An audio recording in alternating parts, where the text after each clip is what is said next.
শুরুতেই জানিয়ে দিচ্ছি সংবাদ শিরোনাম, এরপর থাকছে বিস্তারিত। সিলেটে ছেলের হাতে বাবা খুন, পারিবারিক দ্বন্দ্ব নাকি মানসিক অসুস্থতা? 16 বছর ধরে জিয়াউর রহমানকে খলনায়ক বানানোর চেষ্টা, বললেন মেয়র শাহাদাত। বিস্তারিত। সিলেটের গোলাপগঞ্জ উপজেলায়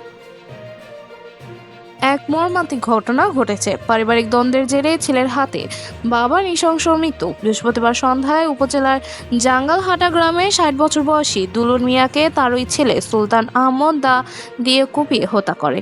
প্রবাস মেরে সুলতান দেশে ফেরার পর থেকেই পরিবারের সঙ্গে ঝামেলা চলছিল। এক পর্যায়ে তর্কাতর্কি জেরে বাবাকে কুপিয়ে হত্যা করে সে। পুলিশ ঘটনাস্থল থেকে মরদেহ উদ্ধার করে ওসমানী মেডিকেল কলেজ হাসপাতালে পাঠিয়েছে এবং ঘাতক ছেলেকে আটক করেছে। পুলিশ জানিয়েছে সুলতানের মানসিক সমস্যা থাকতে পারে, তবে এটি পারিবারিক দ্বন্দ্বের জের নাকি অন্য কোনো কারণ তা খতিয়ে দেখা হচ্ছে। 16 বছর ধরে জিয়াউর রহমানকে খলনায়ক বানানোর চেষ্টা, বললেন মেয়র শাহাদাত। বিস্তারিত। চট্টগ্রাম সিটি কর্পোরেশনের মেয়র ডাক্তার শাহাদাত হোসেন বলেছেন, গত 16 বছর ধরে আওয়ামী লীগ সরকার শহীদ রাষ্ট্রপতি জিয়াউর রহমানকে খলনায়ক হিসেবে উপস্থাপন করার চেষ্টা করেছে। তবে ইতিহাস বিকৃত করে সত্য ধামাচাপা দেওয়া সম্ভব নয়, কারণ প্রকৃত ইতিহাস লিখবেন ইতিহাসবিদরা, রাজনীতিবিদরা নয়। তিনি বলেন, 1971 সালে মুক্তিযুদ্ধ ছিল একটি স্বাধীন দেশ গঠনের জন্য, আর 2024 সালের অগ্রণী অভ্যুত্থান ছিল একটি ফ্যাসিস্ট সরকারকে হটিয়ে অন্তর্বর্তী সরকারের প্রতিষ্ঠার জন্য।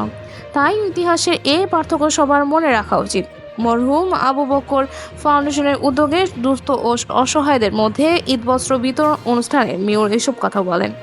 তিনি আরও বলেন, শহীদ জিয়াউর রহমান কেবল স্বাধীনতার ঘোষণা দিয়েই থেমে থাকেনি, বরং সমন্বয়ে নেতৃত্ব দিয়ে বাংলাদেশকে অর্থনৈতিকভাবে সমৃদ্ধ করেছে। তিনি সমাজের বিত্তবানদের আহ্বান জানিয়ে বলেন, চট্টগ্রাম একটি বাণিজ্যিক নগরী, এখানে অনেক ধনী ব্যক্তি রয়েছেন যাদের উচিত অসহায় মানুষের পাশে দাঁড়ানো। এই ছিল সর্বশেষ আপডেট। নতুন নতুন আরও আপডেট পেতে আমাদের সঙ্গেই থাকুন। ধন্যবাদ।